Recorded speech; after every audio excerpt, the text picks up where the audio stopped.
theyeshiva.net. Okay, we're up to page Chaf Aleph here in this contrast of Mamer, Basi, LGani, Topshin Chaf Daled. This series is dedicated by Reb Shimshon and Rivki Vershansky, La'ila Nishmas, and in loving memory of their father, her father, and father-in-law, his father-in-law, Reb Zalman Yudah ben Reb Shalom Yeshaya, Daich Zichrayim Levracha. Thank you very, very much. Tehei Nishmas Yitzruda B'tzar HaChayim.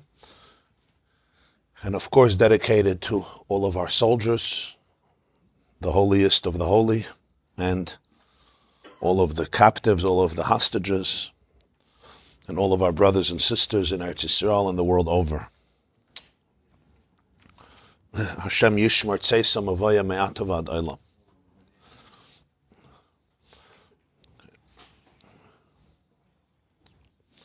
So in the last three classes where we began this Mamer Basi LGani of Topshin Chaf Daled that the Rebbe said 60 years ago at the Fabrengen Metzoyesh B'Shalach Yud Aleph Shvat Topshin Chaf Daled. The last point we learned was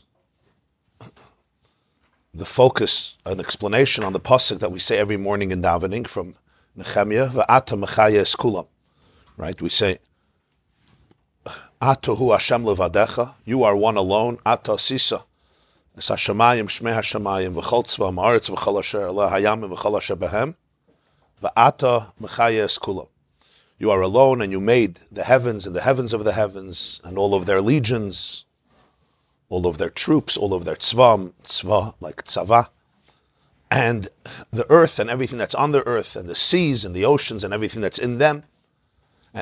And finally, va'ata, and you mechaya eskulam. You give life, you sustain, you give vitality, you animate and vivify eskulam, all of them. All of them. And this pasuk was brought to explain the idea that the Zohar says that Oid Ein Sof is L'may Adein Ketzel, L'mata Mata Adein Tachlis, that the light of the Ein Sof, the light which is Ein Sof, the energy of Hashem Kavayachal, extends L'may upwards to no end and downwards to no end. And he said the downwards to no end includes all the way down. And he discussed different levels in that Mamer Basi LGani, what means L'mata Adein Tachlis. And as low as you will get, you say Va'ata Mechaya Eskulam. The Oid Ein Sof gives life to it. Lamata all the way down, as low as you'll find, as low as you can go, which is very low. Adein Tachlis, still Va'ata Mechaya Eskulam. You give life to all. And life means, as he says in the Maimah, Lahavos Ulechayos, to give it existence, to make it exist, to be, and then to function as an existence. Every existence has a different role, a different function. The fact that we exist, that's the common denominator of all existence. Instead of being ayin, we're yesh. Instead of nothingness, there is somethingness. But what type of yesh? That's unique. There's differentiation. The properties, the nature, the characteristic, the unique chemistry, what's called chemistry, the mizug, right? The nature of every nivra, which is unique and in its own way indispensable to the symphony of creation. It's b'hashgacha pratis, it's with divine providence, orchestrated and choreographed in terms of its position, in terms of its longevity, in terms of its purpose, in terms of what it does, what it achieves in our planet, on our planet, or in the entire universe, physical and also spiritual, what we call olam elyonim and olam tachtainim. These two things are called hishavus and chayas. It says va'ata mechaya eskulam. So the Mekabalim write, the Pardes and other Mekabalim write, al tikra mechaya la mahava. It doesn't only mean mechaya gives life. It also means mahava gives existence. You're mahava eskulam. Not just you always give life to everything, but mahava eskulam, you give existence to everything. And that's what the Baal Shem Tov says, famously, on the pasuk la'olam Hashem dvarcha nitzav b'shamayim, that the creation didn't happen once. The creation is happening constantly. Everything is being recreated every moment. La'olam Hashem dvarcha nitzav b'shamayim, the words of Hashem, that He said, Yehi rakia, let there be a heaven, which those letters, those words are the chiyus, they constitute the life force that create and continue to make the heaven or any other creature exist. Dvarcha nitzav b'shamayim, it stands, so to speak, in the shamayim constantly, in order to recreate it, both its ishavos and its chiyus, its existence and its uniqueness, the functionality, how it exists, the properties that make every created being what it is. So it's not a relationship that happened once in the moment of creation, boom, now good luck, I'll watch from above, but rather the ishavos, the creation, the involvement, is b'chol rega v'rega, it's every moment, and it's not just involvement, it's the core of all existence. The Baal Shem Tov adds, in Medrash Tehillim it says this already, that the Dibur, Yehirakiya, is Nitzav B'Shamayim, it always creates it. But the Baal Shem Tov adds, it's brought in Tanya, Shari Yichud V'Amunah, the first chapter, in the name of the Baal Shem Tov, that the Oisius of the Asar Mamoris, the Oisius of Hashem, continue to be Mahava and to be Mechaya, to give Chiyus. And that's a unique emphasis, because creation, the creator creates the creation. So there's a creator and there's a creation. But Chayus means the chemistry of the creation. Chayus is the identity, the ego, so to speak, the I of the creation. Whether it's an elephant, whether it's a mosquito, whether it's a bee, whether it's a human being, whether it's a galaxy or a star, an atom or molecule, right? A white blood cell or a red blood cell. The Chayus of it means the life force which gives it its identity, its chemistry, its properties. In other words, it's the details that make me who I am. So the Baal Shem Tov says, that's also b'chol rega v'rega from the Dibur. So there's the creator who somehow knows how to create everything. He's a creator. Thank you. But the Chayus, so Chayus is called Chayus Pnimi. In other words, the inner identity of every Nivra is, what? Is Elokus. Is the divine energy, the divine Isis, the divine DNA, so to speak, which constitutes the very core of every Nivra, creating it and giving it its chemistry, bringing together everything that's needed in order to make this being whatever it is supposed to be in the scheme of existence. That's the word. Not that this Havos is not autopilot and the Chayus is not autopilot. It's every moment, b'chol rega v'rega, recreate it, and not just create it, but giving it its life force, its unique identity, its unique chemistry. That is also the Dvar Hashem.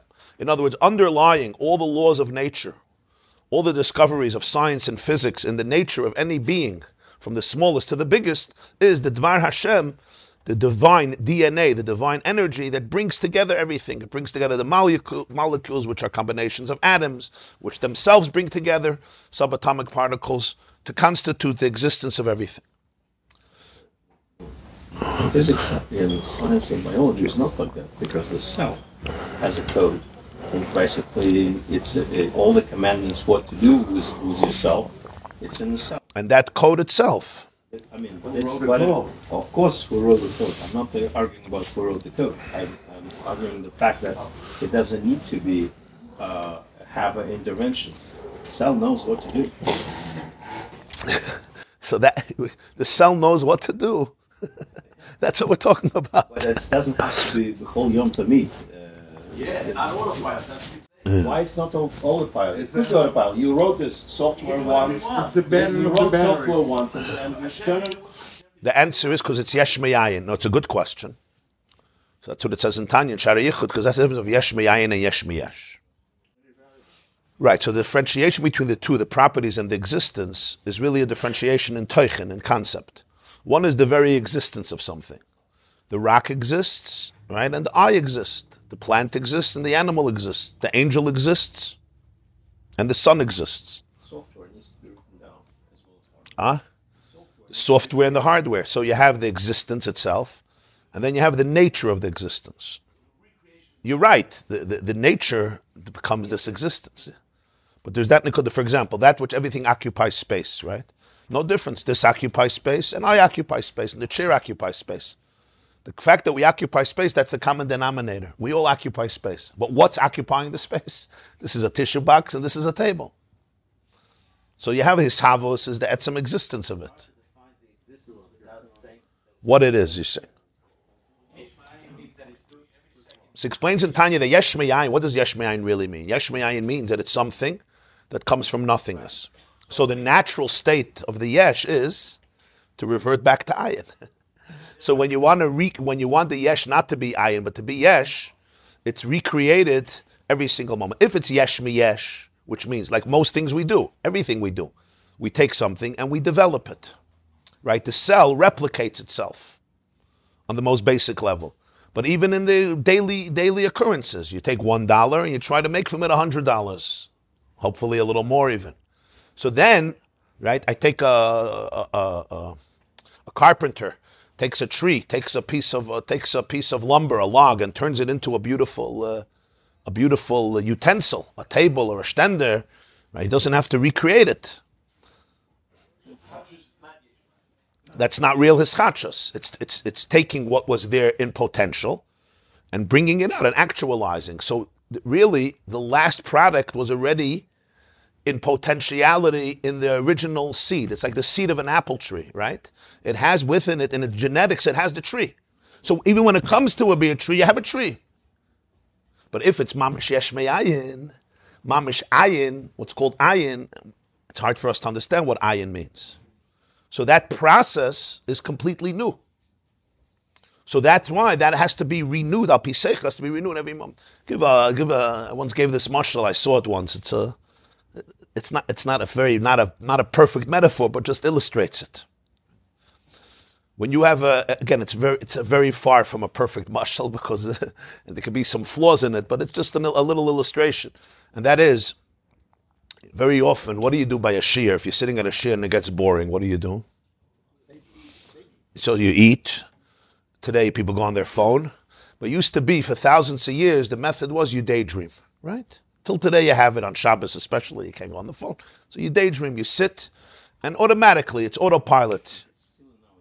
It's still in the DNA, yeah, it doesn't go away. You daydream, and daydreams can be very interesting, right? It could be 1 minute, it could be 5 minutes. The shiur is really boring, you can go for an hour, the daydream. And in the daydream, you travel the world, and you open companies, and you close companies, and you get investors, and you get into fights with people, yeah? You get into arguments, and you even get angry in your daydream. And you see what's happening next week, and you go shop, whatever. A lot of things happen in the daydream. You could travel around the world and always first class, and the food is good. Everything is perfect in the daydream, because why not, or miserable, whatever it is. And you concoct this whole... And when you're in that daydream, it's reality in your brain, of course, right? And then, of course, the shiur is over. Have a wonderful day, and miracles happen. You come out of the daydream, because now it's time to go back to reality. And all of the characters that were in the daydream suddenly are gone. They disappear. The places you were in disappear. Everything that was present disappeared. What happened to them? Where are they? So it's not a very profound question to answer, right? What's the answer? The answer is they didn't have an existence outside of your thoughts, of your neurons. The stuff of their existence was... in the local memory, which is erased. It's the stuff, the chomer, the material, the fabric of their existence is what? My thoughts. So now you're saying I stop thinking about them, they should still exist. What should exist? What should exist? There was no reality outside of me thinking this reality. The definition of that reality is my creative thought process, which is amazing. And for an hour, my creative thought process was working. And these were existences, in my brain at least, right? When I stop thinking about them, they don't exist. You know why? Because they never existed outside of the koyach that was creating them every moment, which is my mind. If you want to use philosophical language, it's yesh me'ayin. It's yesh me'ayin. In other words, these characters exist. I thought about them. Now, yeah, they may exist somewhere else. I may have thought about them in the past. I may have had an encounter. Usually our daydreams are made up of, fears, experiences, number one. Number two, where the mashal falls short is, it's only a mental existence. I can't physically touch the person in my brain, even if I get into a fight with him. It's a mental experience. But what did we just learn? Because the definition of their existence is, not that they exist, but that I conceived them, I created them. That is the definition. They don't have a definition outside. So therefore, the moment my creative power is gone, what happens? They're also gone because they don't have another definition. As far-fetched as it seems, but that's the story of the whole world. That's what it means, yesh me'ayin. Huh? Much more. Much more. Because I'm daydreaming, yeah, I could daydream about a car that exists and a plane that exists, yeah? And a store that exists and a country that exists. I'm just bringing it together in my daydream. I'm here and I put myself there. I can even be in a stadium with 50,000 people in my daydream. And I could see the 50,000 people. And I can hear them cheering. I can even see a guy eating a kosher hot dog with mustard and sauerkraut. I could see the mustard. I can even get jealous of him. I mean, not exactly the sauerkraut, but other things I can get jealous.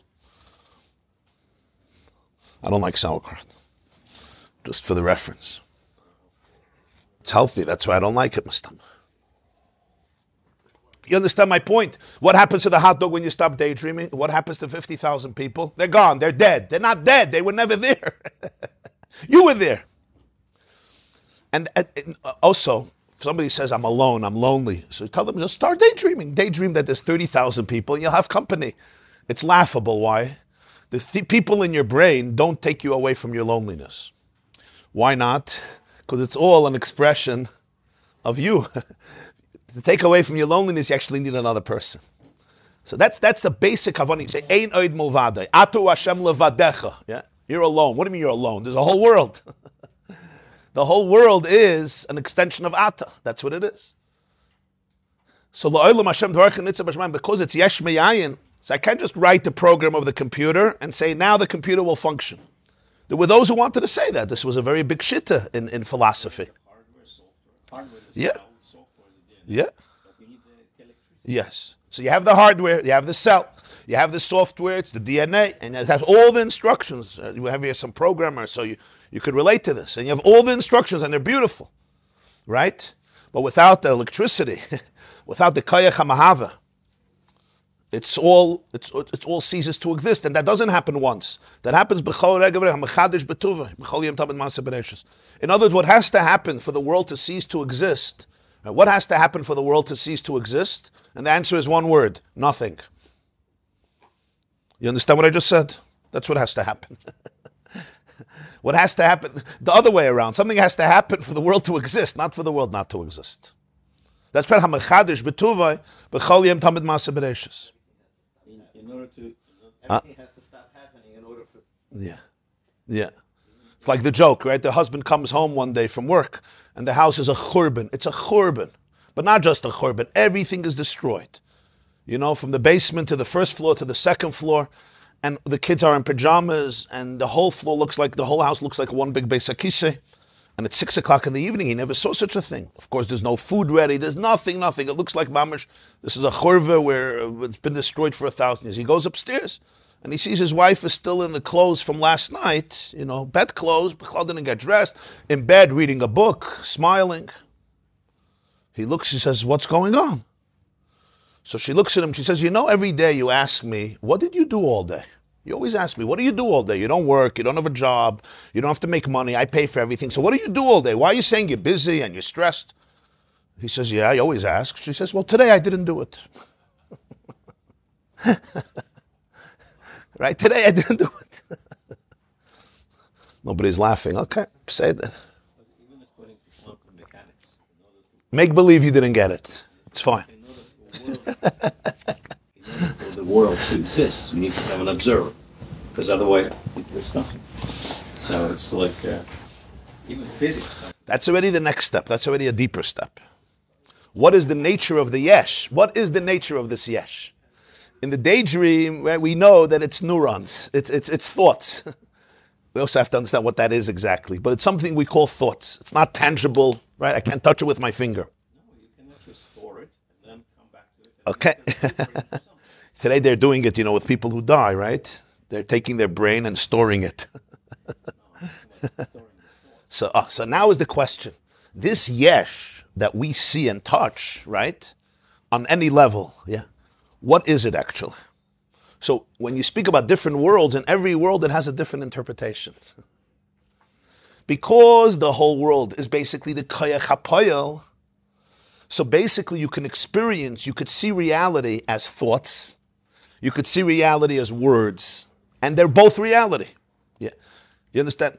That's what it means. You see it from a different world. There's Olam HaTzilas, there's Olam HaBriyah, there's Olam HaYitzir, there's Olam HaSiyah. It's not stam, cute, Kabbalistic, mystical worlds. Hakarain, another world, put another 100 worlds. It's all peeling away layers of reality of how you perceive it. Just like if I look at this table through a microscope, I'm going to see a different table. Not that now my eyes are lying. They're not lying. My eyes can pick up one layer of existence, and that is, there's a table, I can bang it, and it's giving me a lot of feedback. And if I get into a fight with it, it's going to fight back. That's one layer, and it's a true layer. But we all understand that that layer is defined by my eye more than anything else. Because if I had different eyes, if I had microscopic eyes, what would I see in this? I would see completely different reality. Huh? A bunch of atoms. How many atoms? We don't even have a number. In the point of one needle, you have more atoms than anyone could count throughout their lifetime. And that's the point of a needle. Right? The point of a needle, which means in the tiniest chaymer, you're dealing with atoms that are beyond our numbers. So suddenly you'll see a whole new world. And if you go with it even deeper, the atom itself is combined of parts within the atom. And deeper and deeper and deeper to the point that the human brain and the human eye says, that's it. I can't talk anymore, I have no words. And then on some level, this paradox is beyond comprehension. So what's true? The answer is, depends which world you're talking about. And that's all in the world of Gashmias still. That's all in the world that's still tangible to some point. That's all in the world of Yesh, of Chaimer. Then you have the world of the Ruchni. I told you last time, all of matter is made up of atoms. There's no such a thing. All of matter, the building blocks of existence are called atoms.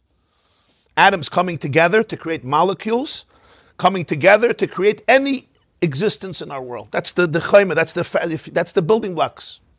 But every atom itself has to be made up of many, many dimensions.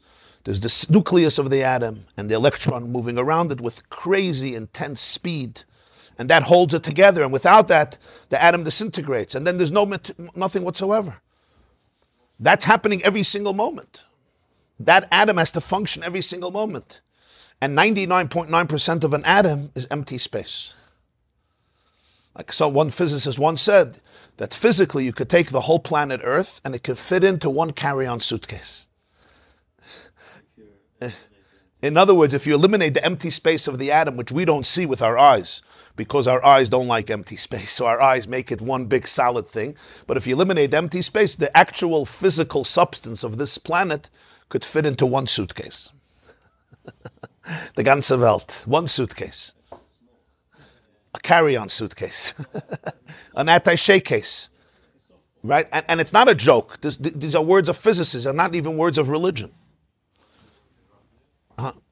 So what does that really mean? It means that the empty space in the atom, what is that? 99, that's the Dvar Hashem.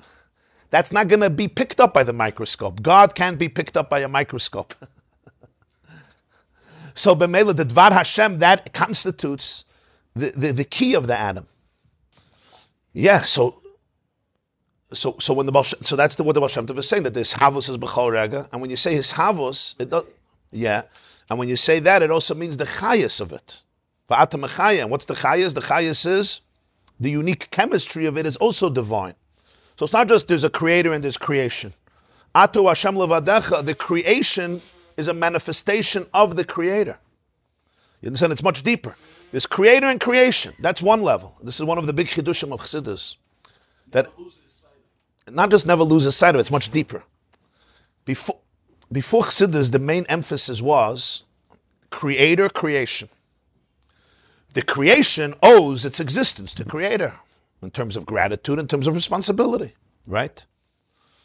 What the Baal Shem Tov wanted to bring out was something, yeah, that's true, but he wanted to bring out something much deeper. There's no creator in creation. The creation is the embodiment of creator. In other words, to put it in very simple terms, Avodas Hashem doesn't mean worshiping someone else. Avodas Hashem really means being you. Being you, being aligned with you, being aligned with your real chemistry. Avodas Hashem means living a life of alignment. Alignment means, you know what alignment means, yeah? Chibur, dvekus. Not having dissonance, not splitting yourself off from who you are. Not getting, imagine the cup says, I don't like my atoms anymore. I'm getting into a fight with my atoms. A person says, I don't like my genes. I want an identity outside of my genes. What's the answer? My dear friend, you are your genes. These words, I don't like the identity. I don't like my genes. Those are your genes talking. You are your genes. I don't have something outside of that. I need to make peace with who I am.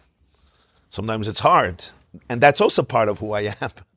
So I don't have to be scared of that as well. So that's what it means, that itself is Ein Sof.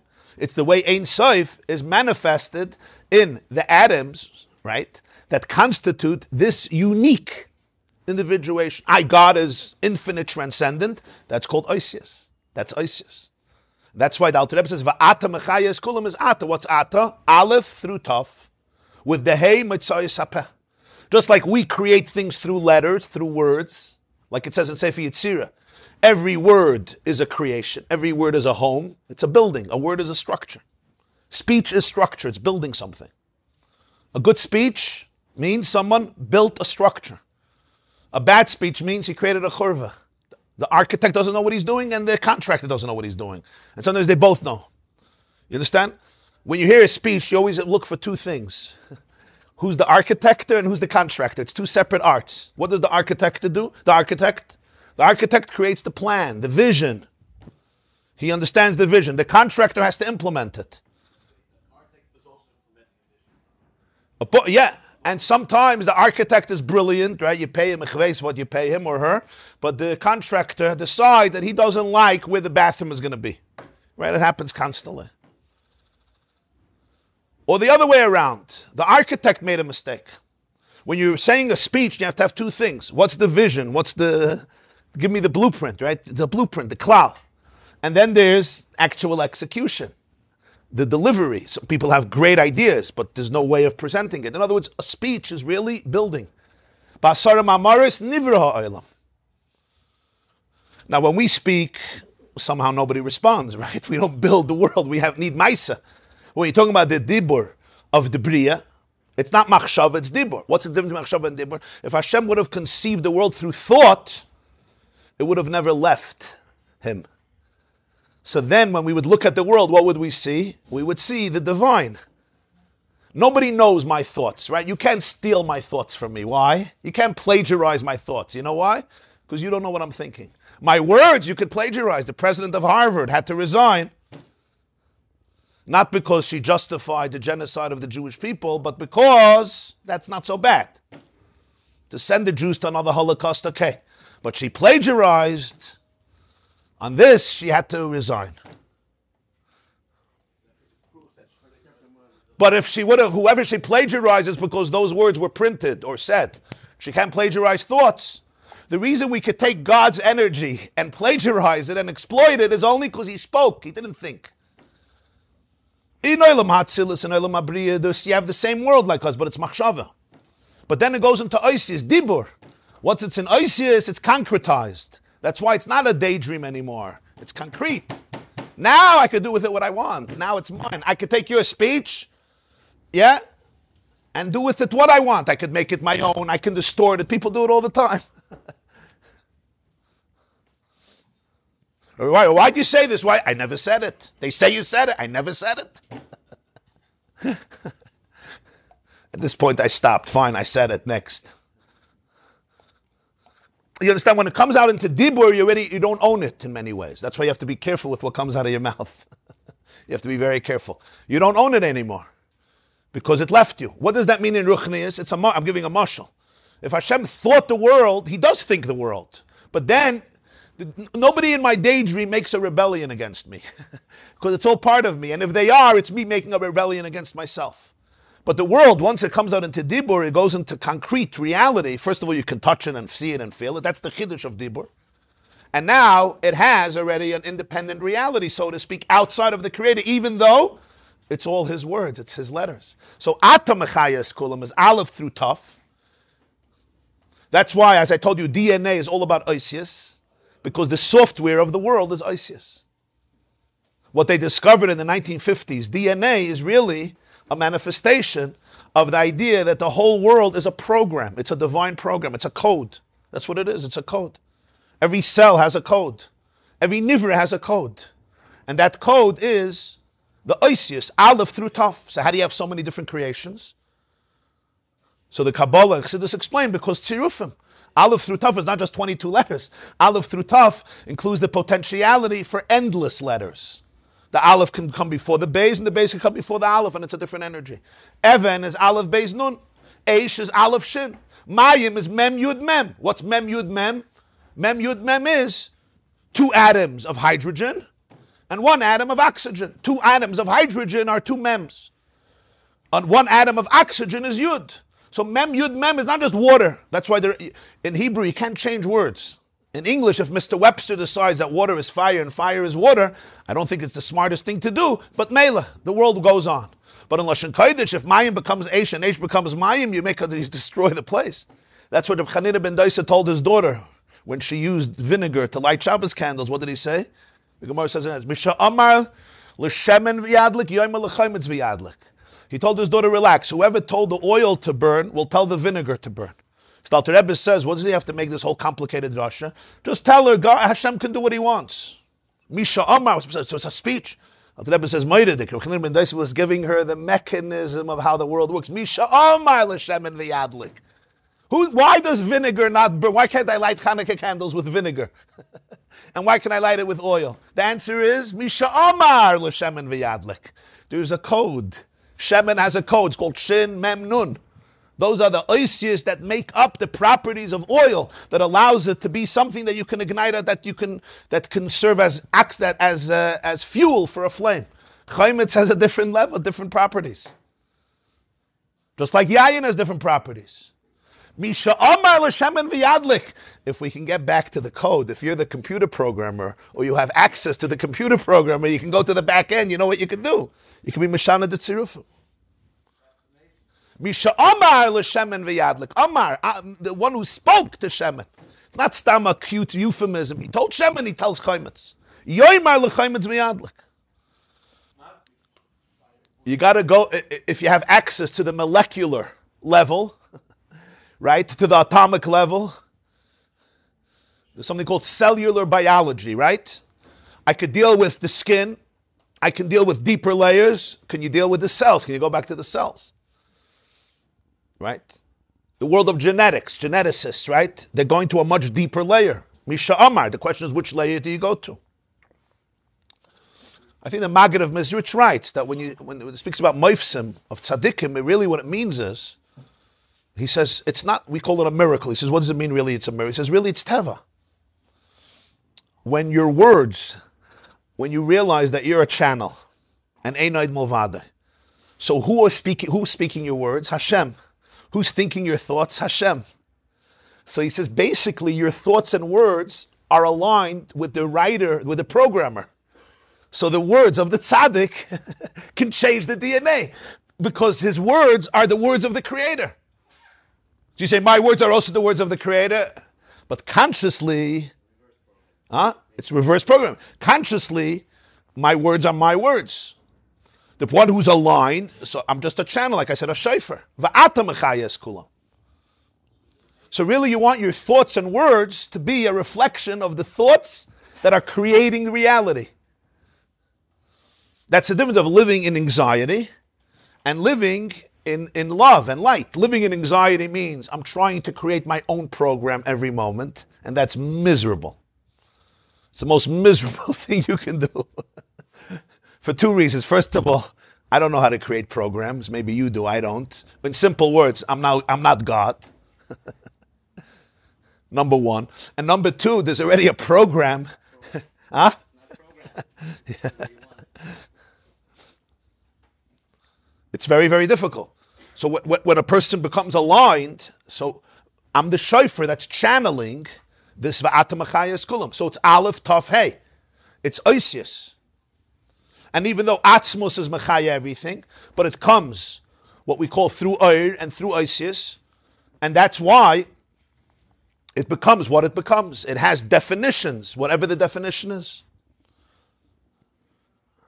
And this goes down all the way, all the worlds. And he explained Barichas that this is the difference of Ishavos and Chiyus. The Pasuk doesn't say V'atam Ahaves Kol, it says V'atam Achayes Kol. And the reason is because what's more revealed is the Chiyus. In other words, nobody can deny, even the one who wants to, the functionality of existence. The fact that every creation somehow works with functionality, with precision. They may not like to use the word purpose, because purpose means there was a design behind it, right? So, but it's working towards something. Its life is about, there's planning. I was once in Nicaragua. So they have there on an island, you have to go there late at night. You could see the turtles coming out of the ocean and laying eggs. It's a very unique phenomenon in nature because it happens rarely, and they do it only in the dark of night, and they need quiet and silence. Huh? Yeah, and with certain tides, you have to know the moon. They know everything. The turtles know everything. But for people to catch on, and sometimes you go, nothing happens. So I was there. So the rabbi there, he took me and my family there one night, late at night, and we had good mazel. The turtles somehow liked us, and they came out in the hundreds and in the thousands. So it's like surreal. It's like a whole universe that nobody knows about. And the turtles have patience, not like us, right? They once asked a turtle, were you by the Big Bang? Like, what happened over all these years? The turtle said it happened too fast. The turtle has savlanut, patience. Yeah? What was it? Savlanut. Turtles didn't grow up in Israel. They have a lot of patience. So these turtles, till they schlep zecharais from the ocean, and you think they're like alta pfeifers that don't know from their chayes, till they, Mamer's like in a Moshe of Skein, and they're schlepping zich, how turtles go. And then they start digging. Slowly, but non-stop with their what's it called, arms, flaps. They start making a hole consistently, and they work so hard. Like after an hour, there's a deep hole. They check it out. They boidik it. This is going to be the home of their kids. And then they sit down, Azai, and they start laying egg after egg, around 150 eggs, which are 150 turtles. And they finish. It could be between 75 and 150 eggs over 45 minutes. Egg after egg after egg. I became like a child. I lie down on the ground right near them, and I was watching egg after egg. They finish, just working hard, and now it's time to cover it. So now they work another 45 minutes to cover it up, and then they cover it and make sure, the makab patish, that nobody could notice that anything happened. So it becomes so flat and so smooth. It's like you would go to earth that nobody ever touched, because that's how they're going to protect their eggs from the predators. Once they finish, you would think now, they're going to go read a book. They'll go gamble. They'll go drink. They'll go to their phones. Now they need a little enjoyment. Now they got to go back to the ocean. That life continues. And now they start back. It could take them another hour till they get back. Everything's slow. And then they stop and they do his beinunus. It's a few hours, and in those few hours, they created those 150 eggs, and they go back, and they'll never meet their babies. It's going to take 60 days or 30 days. The turtles come out deep under the ground. It takes them a week to find the surface, and then they make their way back to the ocean. If they make it, of course. There's the raccoons and the birds that try to attack them, but that's why they lay so many eggs. So 50% make it to the ocean, and the cycle continues. Now you might ask, what's the purpose in the scheme of creation? It's a good question, but what do you see here? You see here the design, the precision. What has to happen to create all this functionality and all this wisdom and all this genetic code in the turtle? And the details. A person can't deny that, and that's just, I'm giving an example of a turtle hatching. You could speak about this billions and billions and billions of different things and realities and nuances. That's the Mechaya. So you see that there's a code, there's a plan, there's functionality. His havos you don't see. You can't intuitively see creation happening. In my daydream, yeah, but in the world, not. When we see the world, we sense it, we start with yesh. Essentially, the difference between science and physics and Torah People sometimes think there's a competition. If it's real, there's never a competition. Emes doesn't compete with Emes. Sheker competes with Emes. Remember that. Right? The Rambam says in Chassidut Torah, how do you come to Avos Hashem, Yiras Hashem? He says, by understanding the world. But the study of science and physics, the Tzemach Tzedek writes this, is a study of the Yesh. The study of Torah is a study of the Ayin HaMahaves HaYesh. It's tuning into the Ayin that is behind the Yesh, that is the core of the Yesh. You can't expect the human Yesh to be able to grasp the Ayin, because the whole way the Yesh becomes a Yesh is by the Ayin concealing itself in the Yesh. If the Ayin was present in the Yesh, in a manifest way, you could say goodbye to the Yesh. In simple terms, if I would see the world and the doors of perception were cleansed, everything would appear as is. Infinity, Elokus. The whole kavanah of Dira B'Tachtonim, the whole kavanah of Avodah, of creating alignment from the person's Avodah, is because the Ayin is not manifest begoli in the Yesh. V'ata mechaya, that says, mechaya is kulam. I told you, Torah is the blueprint. So from the blueprint it's revealed, in the world it's revealed. So mechaya is revealed. You want to use the word God, use the word laws of nature. But everybody has to use the word laws of nature. You can't go into your lab if you don't believe there's laws of nature. Quit right your head. You can't build a bridge if you don't think there's laws of nature. You can't build a machine. Call it laws of nature. Call it the way things work. Call it the laws of physics, whatever you want to call it. But what are you really saying? You're really saying is that there's a writer, there's a lawgiver, there's a code writer, there's a programmer. Cosmic unity, cosmic energy, and everything is working together with perfect synchronization. There's a huge factory, an endless factory, right? Somebody behind this factory. But this havos, that I can't see. I could learn. Once I see what's happening, then I say, 1 second, and how did it all begin? Ein davar oises atzmai. Ein hayesh oises atzmai. Like the Chovos HaLevavos says. If something had to be created, that can't create itself. Somebody else had to create it. But that also had to be created. So from here I can appreciate that there's a mahava, that it all came into existence. So the mechaya is explicit, and the mahava is al tikri mechaya la mahava.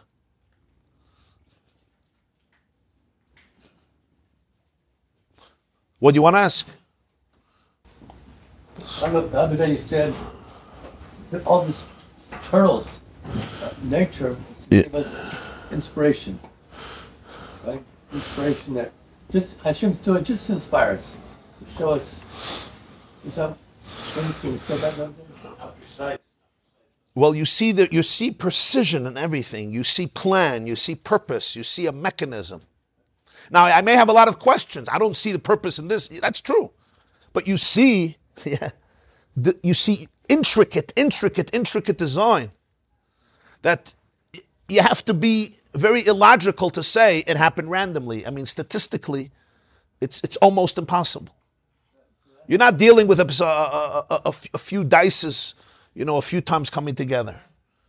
You're talking about probabilities that are unfathomable to believe that they're random. And that's just in one cell. Any creation you touch, take any leaf of any tree, and the chemistry of that leaf is beyond comprehension in terms of the structure and the complexity. So that's va'ata mechayes kula. That's the chayes. From there you can appreciate this havos. Because ein davar oises atzmai. Intuitively not. Intuitively there's just me, there's nothing else. But through his beinanus, right, the person can go into a deeper space where there's a relationship with the fact that I am a creation. I'm a channel of the Creator right now. Now, it's hard to do because our brains naturally don't go there. Our brains want to detach. That's what Olam Haza is. You want to detach. You want to disconnect. And somehow we feel more safe, like I'll take control of my own life. But it doesn't make us more safe. It makes us more miserable. Because you weren't destined to be alone. You're not supposed to be detached. We weren't supposed to be disconnected, not from ourselves, not from each other, and not from the Creator. And it's all the same thing. Brokenness means, what does broken mean? Brokenness means detached. I told you once, the word ra in Lashon Kodesh doesn't mean evil. It means broken. Ra'ua, in Baba Kama, people are learning now Baba Kama, Kaisoy Ra'ua. It's a flimsy, weak, broken wall. In Targum Onkelos, when broken is the word, the Gemara says, a chayla is called mare, memresh ayin yud. Because what does ra mean? What does evil mean? Evil means it's detached, it's broken. There's a dissonance between me and me. Between the real me and the fake me, the fake news. As some people call it, fake news. Fake news I'm not supposed to give into. So that's all because the Mechaya comes through the Va'ata, Aleph, Tav, Hey. So you have a whole world. It's every moment being recreated and revitalized by the Creator. But in a revealed way, it requires a person's mental and emotional discipline to be able to tune into that. But the concept of Geula is v'nigla kvoid Hashem v'ro chol basar, that the truth becomes revealed. So now let's see weiter. Siv Dalet. It's page Chaf Aleph, Siv Dalet. V'hinei mashakasav atam achayes kulam. He had a kol loyda because kol oilam is v'yanam dekjushu rishus bilvat. K'vi shematzinu kama pam shakavana b'lashon kol. He dakru beke kole v'loy kole mamish ala kol games inyan aklipes. Shari b'negei lechol mitziyis hayesh yesh boilam loy dakru beke kole kol gam mitziyis aklipa yeshne haklal shein hayesh eses atzma. When it says va'atam achayes kulam, what does kulam mean? You give life to everything, kulam. But we know sometimes in halacha, kulam could mean most, rubai kulai. The majority is like kulai. You see in the footnote, he brings a Taz from Erechaim, Hilchis Rosh Hashanah. The Taz in Shulchan Aruch brings, we say in Rosh Hashanah davening, in Menen Nischayis, Meloich, al kol ha'olam kulai b'chveidecha. So the Levush says, it's redundant. Meloich al olam kulai b'chveidecha. What's Meloich al kol ha'olam kulai b'chveidecha? So he doesn't like that nusach. He says, you added an extra word. Meloich al olam kulai. You should reign on the whole world. So Taz says, no. Because sometimes you could say the whole, but you don't mean the whole. You mean most. Rubai kulai. So that's why you say, Meloich al kol ha'olam kulai b'chveidecha. When I'm saying kol ha'olam, I mean kol ha'olam kulai. Kol ha'olam kulai, that's what the Taz explains. That's what he brings in Garaya. When you say, V'ata mechayes kulam, maybe it's kulam, maybe it's not kulam. It's almost kulam. Right? There used to be a joke by Chassidim about certain Jews. He says that they believe as berube derube fit der Eberste der Welt. Berube derube fit der Eberste der Welt. You know, 90% of the time God is in charge. So that's not pshat v'ata mechayes kulam. V'ata mechayes kulam means not rubik kula. It means kula mamish. What does kula mamish? It means also klippa. Because every mitzias in the world, even the mitzias which we call klippa, you have to ein hayesh oises atzmai. You can't create you. Once there's you, you can be you. You can develop you, but you can't create you. Why? Because if you were there before, you created you, so then the question is, how did you get there before? And if you weren't there before, so how can the you that wasn't there before create a you? That's why when you go all the way to the beginning, we become dumbfounded. Because, fine, this is how it happened after. But how did that l'chatchila happen? They say, I don't know. I don't know. But at some point, if you're dealing with something that had a beginning and has a beginning, you have to ask, and before that, what prompted that beginning? Ein hayesh, and here the yesh stops. This is where the yesh has a blind spot. Because I can't touch that. Why? Because if I could touch, how can I touch that which preceded the very paradigm of I? And that's why scientists, unless they're humble, at this point they go crazy. Because now you're messing with me. Or fake news. I'll do anything to get out of this. In 100,000 years we'll figure it out. What are we going to figure out? This is a point, you have to understand this. How can the I touch that point where that precedes the I completely and in which there's no I?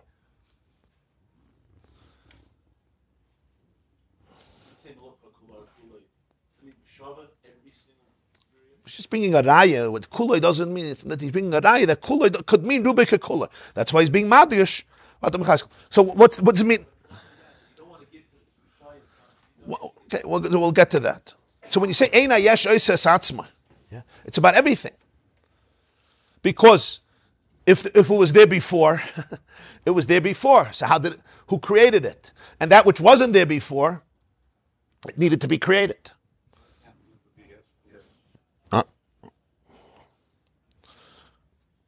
Because the world was created with klippa.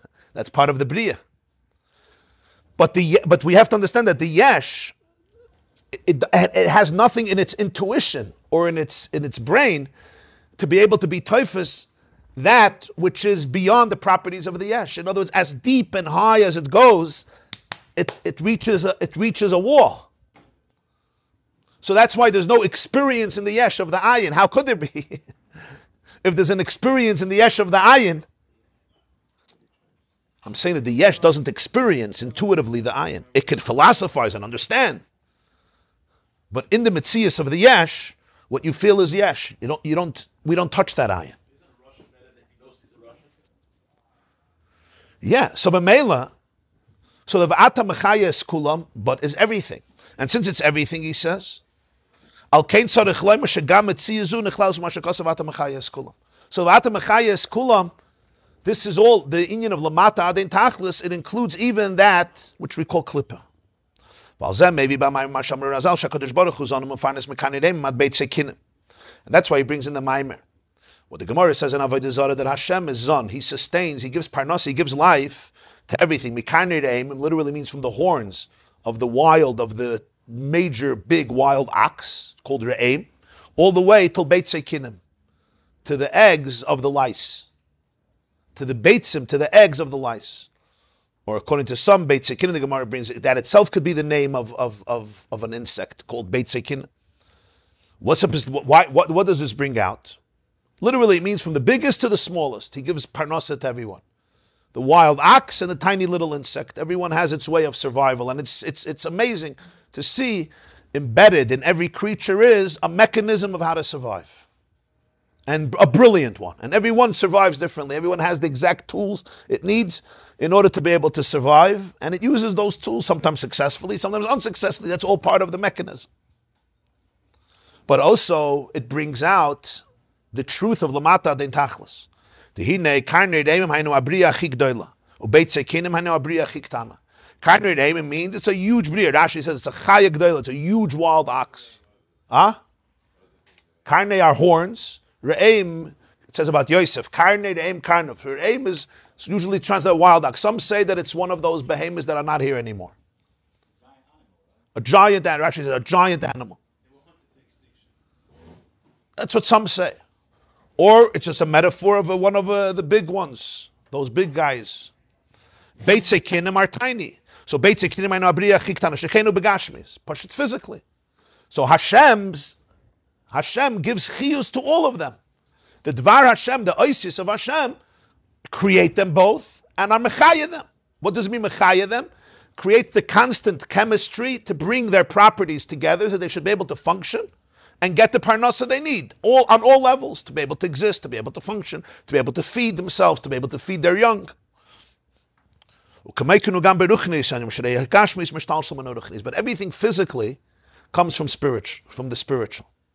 Like we spoke, everything begins with energy, and then it becomes concrete. There's a sefer, it's a fascinating thing, it's called Tur Berekas. It was written by a Jew named Reb Chaim HaKoyen. He lived in Syria, in Aram Tzaiva in Syria.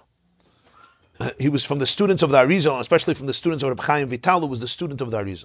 He wrote a sefer called Tur Berekas. So it has a fascinating sefer. It's Shulchan Aruch, regular Shulchan Aruch Erech Chaim, but it's every halacha al pi Kabbalah. So it's the halacha, but the halacha is not a technical halacha. The whole halacha is a Kabbalistic halacha, based on the idea that every halacha in Nigla is really a reflection of the halacha in Pneumius. So Tur Berekas is a Kabbalistic Shulchan Aruch. In other words, it gives you all the halachas of Shulchan Aruch, but then it teaches the halacha not physically, spiritually, what it means within the spiritual life of the world and the spiritual life of the Jew. No. Shulchan Aruch Arizal that's Arizal. This is Tur Barekas from Reb Chaim HaKoyen. So he says in Tur Barekas over there, in Siman Tov Reish Nun Beis, he brings Mitalmid Shekarnei Re'emim Hem Soid Eser Kronos Shu Inyan Eses Fidas de Keser Sharei Re'emu Gavoya Moed V'Yani Besfidas Esfidas HaKeser V'Karnei Re'em Koyel Adarga Chiel Yonisha Bekeser Gufa Tachlis HaRuchnis. It says in Medrash, in Eicha, Yirmiyahu Hanavi says, Goda B'Chari Av Kol Keren Yisrael. The Churban cut down with anger all the Keren is the horn of Yisrael. So the Medrash says there, Eser Kronosein. In Tanakh, you find 10 times the word Keren. Keren represents the horn, which represents the crown on top of the head, the Keser HaMalucha. They also used to anoint the kings with Keren with the horn. So for example, he brings 10 times Keren. Avram had a Keren, and Yitzchak, and Yaakov, and Yosef. Avram, Yaakov, Yosef. Moshe Rabbeinu, by Moshe it says Karen Arpnei Moshe. By Yosef it says Karnei Re'em, Karen of 10 kronos. And by the Churban they were all given to the Ummah Oil of the 10 kronos. And by Mashiach it says also, Chana says, right, V'yitin oiz l'malkoi v'yorem, Keren Mashiach. All the kronos are going to come back. Where it represents the horns, the power, the glory, the royalty. So that's what the Tur Barekas says, that Karnei Re'emim doesn't only mean the horns of the Re'emim, it means the 10 spiritual kronos, which are the 10 sfiris in Keser. Because Re'em itself is a very lofty animal, very powerful. It comes from the word Roim. Roim means exaltedness. And the Karnei Re'em is like the crown on the Re'em. So the 10 kronos are the 10 spheres of Keser, which means the way there is Gilui Elokus, the revelation of godliness, in a very, very high and lofty space. Tachlis HaRuchnis. Beitzei Kinim. Hainu Bria Chiktana Gam Beruchnis, Chiktana Mitzad Elokus Sheyashba. Hu Inyan HaKlippa. Beitzei Ktanim is tiny. We're not only talking about tiny physically. You need a microscope to see it. We mean also tiny in Ruchnias, which means the Elokus is not felt there. Why? Because there's so much Klippa. So Karnei Re'emim, the essence spheres of Keser, and Beitzei Kinim are complete different worlds, diametrically opposed. Kedisa bePriyetz Chaim, the Arizal explains, beBi'erin in a Ruchni de Kinim.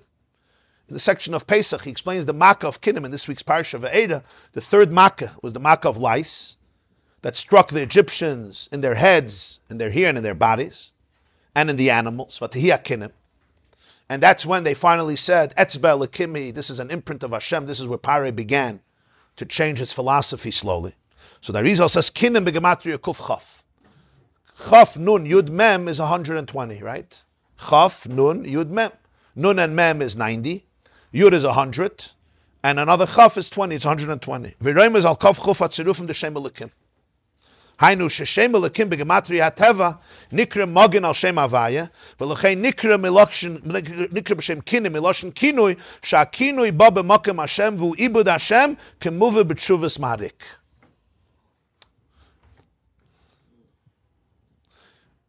Elikim is Aleph Lamed Hey Yud Mem. Aleph Lamed Hey Yud Mem is the gematria of 86. Hateva is 86. Hey Tes Ve 86. Somebody once came to me and said, it doesn't make sense. Elikim is much more than 86. Aleph Lamed Kuf Yud Mem. I said, because you're spelling Elikim wrongly. You have to spell it with a Hey, not with a Kuf. You spell it with a Kuf, it's the wrong... Elikim is Begematria Hateva. Why? So the pasuk says in Tehillim, Ki Shemesh u'Magein Hashem Elikim. Peidala Tehillim. So the Alter Rebbe teaches that what the Magein does to the Shemesh, Elikim does to Havaya. Just like the sun has a sheath. It's called a Magein, a shield to protect us from the heat and intensity. If not, we wouldn't be able to live. We would all be French toast or American toast in our case. That's why the position of the planets are so precise. You know, if the Earth was further away from the sun, we would freeze. If we were closer to the sun, we would burn. So the precision over there is also perfect. It's also hafla v'fela. And the way the Earth turns on its axis, the only planet that turns on its axis, right, on a 23-degree angle, right? It could have been a 90-degree angle. It could have been straight. It could have been 180. But then there would be no winter. There would be no summer. If there would be only summer, all the vegetation would die. If there would be only winter, there would be not enough sunlight to have any food. So everything is with precise precision. What has to happen in order for it all to be precise is a real intelligent and brilliant and infinite designer.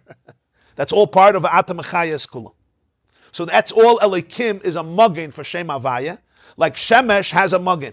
Elikim protects. What does it mean protects? It covers Shem Havaya. What does it mean? Why does it protect it?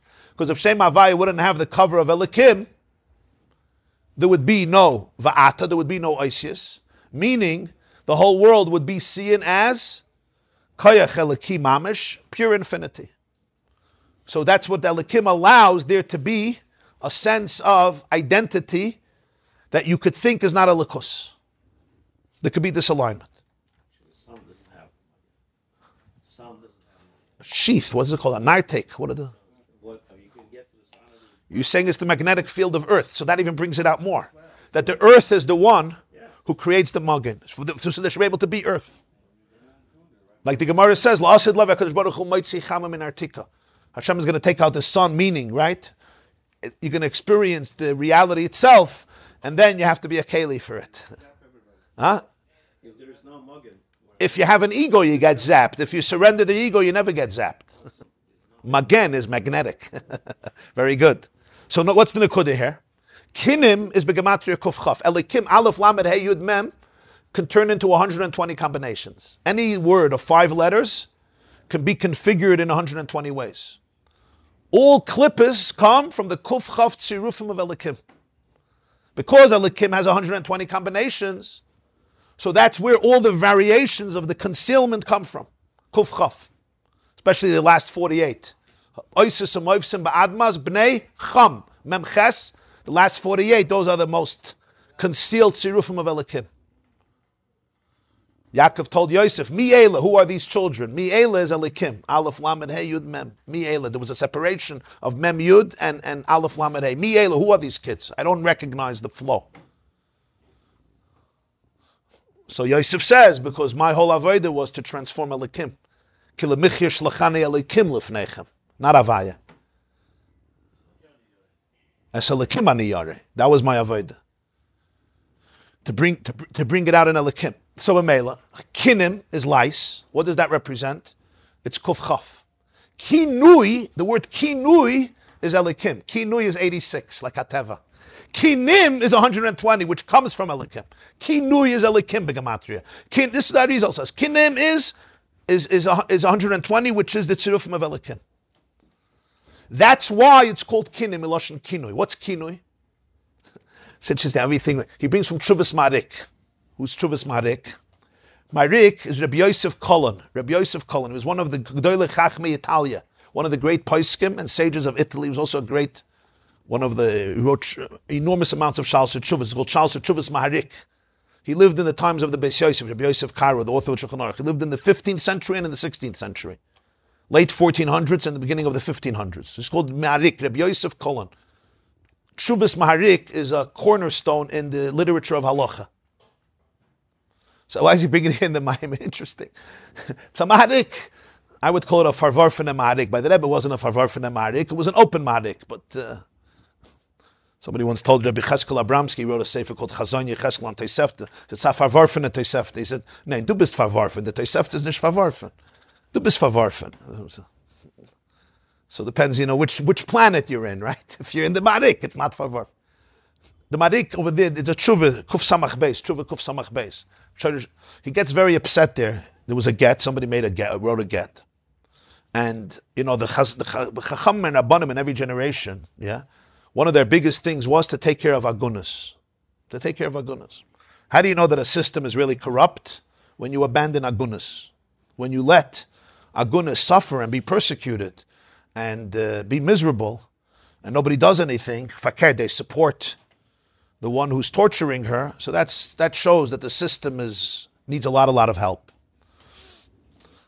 Can go to prison for that. Yeah, it's a terrible thing. The Chachamim did shaktu Chachamim al takanas b'nai Yisrael. They did anything to be able to help b'nai Yisrael. They shouldn't remain trapped. I should just mention L'man HaTzedek. Sometimes it can also be the other way around. It's not always evil on one side. There's also evil on the other side. I just wanted to say that. In other words, not all men are Rishayim and not all women are always tzaddik. Unfortunately, you have from both, but you get the point. Why am I saying this? So there was a get. Somebody gave a get. There was a guy, the Ma'arik got very upset at him, and he started to show that the get is, he wanted to say the get is possible. He wanted to get this possible. Why? This guy's name was Yehuda. He had a nickname, or a second name, they called him Leon. Leon in Italian, or Leonish. He writes Leonish or Leon in Italian. So he says, this guy says, it had to say in the get, Yehuda HaMechuna Leon. And it didn't say that. It said Yehuda the Miskarya Leon. So the Marik says, Amiratzim like you should not deal with Gittin, because you know nothing about anything. He's very sharp, the Marik over there, in that shuvah. And he says, you have to understand when you write the Miskarya and when you write HaMechuna. If the second name, the nickname or the usable name is completely different than the original name, there's no shaykhs, then you say HaMechuna. It's a kinui.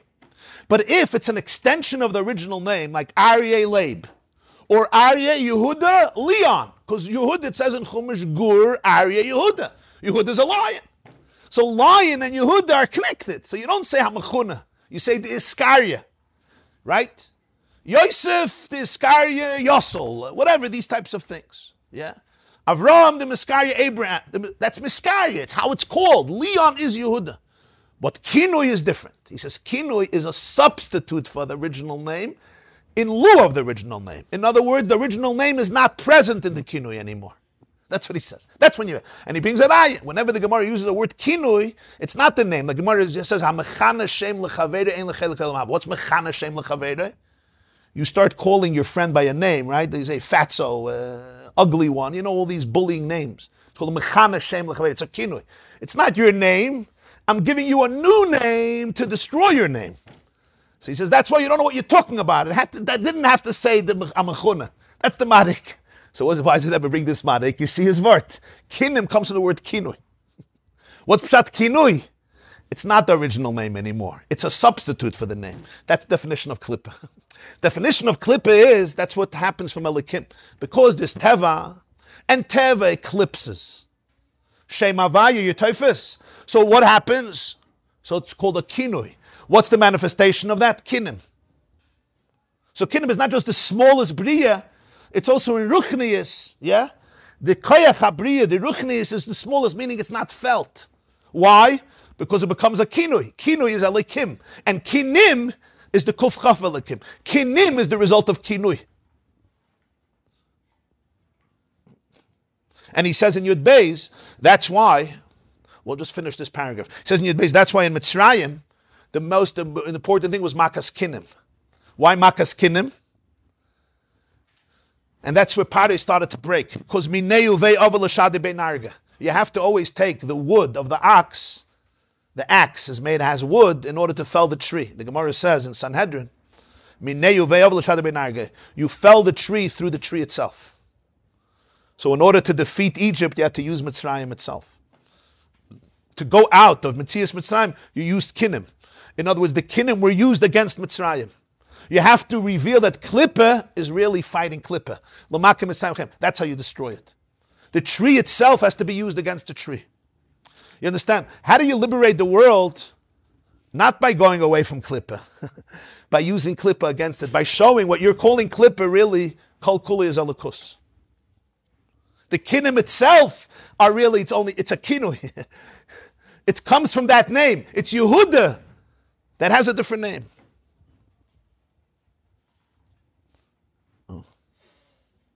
Your name is Yankel, they call you George. Yankel and George don't have a shaykhis. Yehuda and Leon have a shaykhis. It's the Madik says. Okay, Pirush Rav HaMagid, be'inyan negat shma avat shma. Shekidei liyis negat shma kamayim nazal halach HaKadosh Baruch Hu mahalach tov kuf shonad lamata mata be'elam esnachdoinim. Liknis loy shem, haidei zaydei avat shma, hainu shenevad Hashem, v'nin shera kinoi. And this is a moed dekatayra of the Maggid of Mizrich. It says in Pirkei Avos, negat shma, Avachma. Negat Shmei Avachma. You know what that means? It means somebody who wants to extend their name and become a celebrity, they're going to lose their name. You want to lose your name? Make for yourself a name. Negat Shmei. Negad comes from the word hamshacha in Aramaic. Negad means to extend, to be mamshech. Nar de nugget, like a river that flows. If you want your name to extend and become famous, avachmi, that's how you're going to lose your name. Why? So the Birkei Avos is trying to say that somebody that their entire intention in life is to be known, ultimately they're going to lose their identity. Avachmi. And we can understand why. Because the worst thing in life is that the celebrity wants to be a celebrity. Because then he's not a leader, he's a follower. His whole chiyus is coming from what? From someone else giving him validation. So that's the worst thing for you, avat shmei. You lose everything. There's nothing there. Or to put it differently, you want people to look up to you. It's only because there's something there. But your whole mitzvah is that they should look up to you. So you understand the paradox? There's only something to look at if there's something actually there. But if your whole mitzvah is that you should validate, so what are you looking up for? That who's completely meshubit for you to validate. So it's like a paradox. Negachma avachma. In other words, the person needs healing. You need to love yourself, and then you're fine. If the whole mitzvah says negachma avachma, so that's bepashtus. The Magid says that this is essentially the story of creation. Negachma, Hashem wanted to have a name. For that, avachma, he had to lose his name. Had to become a kinui. In order for Hashem to have a name, in other words, in order for Hashem to have a creation that recognizes Hashem, he had to lose his name and become a kinui.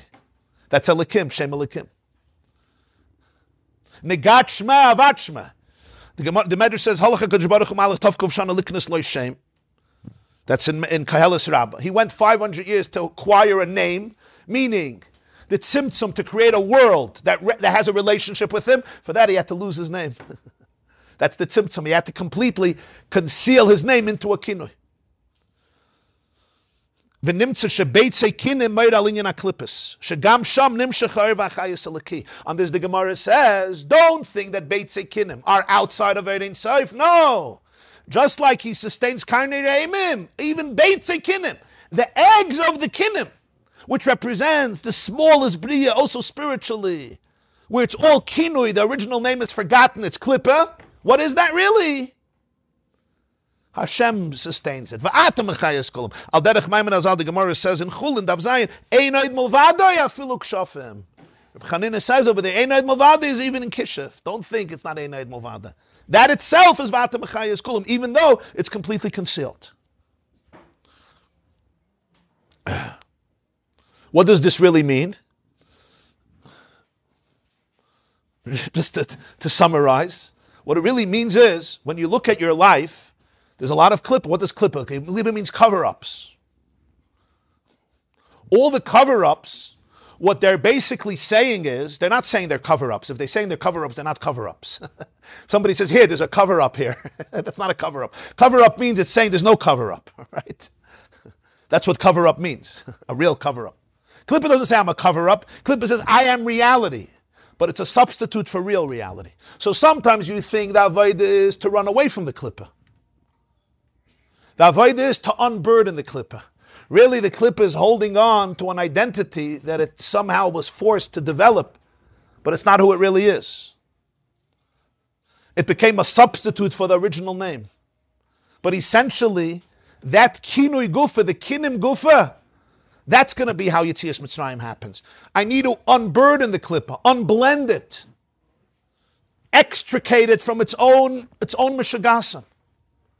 In a person's life, when you look at those parts inside of you that cover up your soul, that take you away from your soul, your avodah is not just to run to your soul, which is the first thing, but there's a much deeper avodah.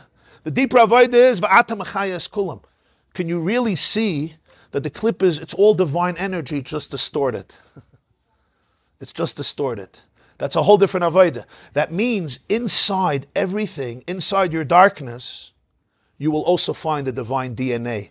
It's just the configuration is one that's allowing for this klippa to happen in order for there to be avodah. The Alter Rebbe had a chassid, his name was Rabbi Yekusiel Liepler. And he came to the Alter Rebbe once. He was a big Oved Hashem. And he said, Rebbe, Hakmir Arab de Linkazait. You know what that means? Chop off my left side. Boom. Rebbe, hakmid up the linke Seite. Chop it off. The left side, the Yetzer Hara. So the Alter Rebbe went into a dveikus. Everything we learned is in one line. He went into a dveikus, a spiritual dveikus. After a few minutes, he came back and he looked at him, and the Alter Rebbe used to speak with a niggin. Even regular conversation, he always said with a niggin. He had a special niggin. So he said these words in Yiddish. Sesteht va'ata mechayes kulam. Zay em oich mechaya. It says Hashem gives life to everything. You're telling me chop off your left side, and I'm telling you, Zay em oich mechaya. You also give him life. That was his answer. What was he saying?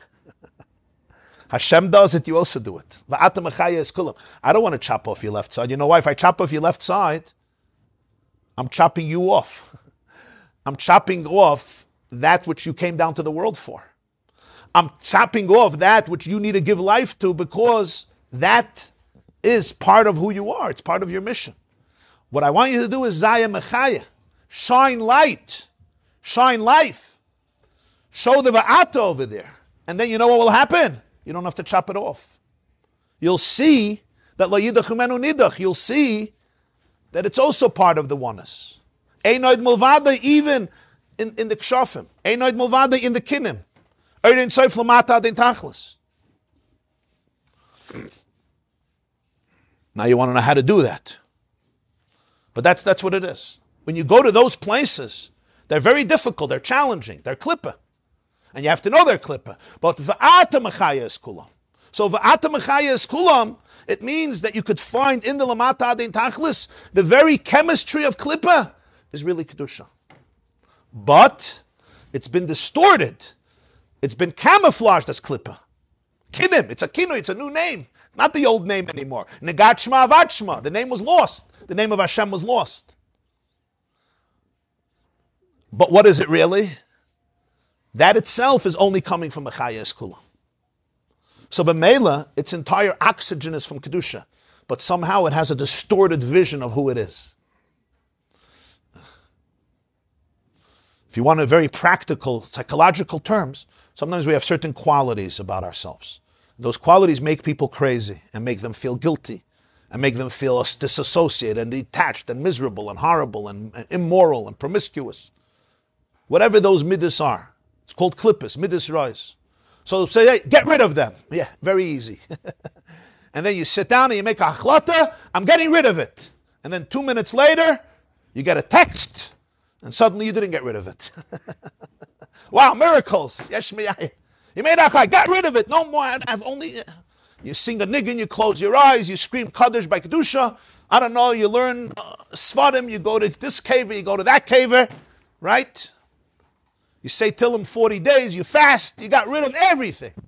That's it. No more gaiva, no more kas, garnish, nothing. No more kinna, no more sinna. And then you get one text message. Wow, tchiyas hameis. So what are we really saying? If you have the right wisdom and the right support, and the right hashkafa and the right method, and sometimes we need help with this, you can go into that space and you'll see that really va'ata mechayas kulam. Really somehow deep down, underlying this very emotion, which is eclipsing your soul, it's eclipsing your relationship. Really what it is it's va'ata mechayas kulam. It's part of Shema Yisrael, Adonai Eloheinu, Adonai Echad. Elamai, it came through Baruch Shem Kved Malchus Elolam Vat. And therefore, V'haftas Adonai Elohecha b'chol avavcha, b'chol nafshecha, b'chol meidecha, b'chol avavcha, with both parts of your heart. What's pshat? Deep down, really, what you're looking for, in this midah, you're looking for attachment, you're looking for dveikus. But the animal soul doesn't know it. So the animal soul developed a new role, and it's burdened by that role. Can you unburden it? Can you unburden it? And then you'll see, this whole thing is one big cover-up. Okay. Have a beautiful day and a good chodesh. This class is brought to you by theyeshiva.net. Please help us continue the classes. Make even a small contribution at www.theyeshiva.net/donate.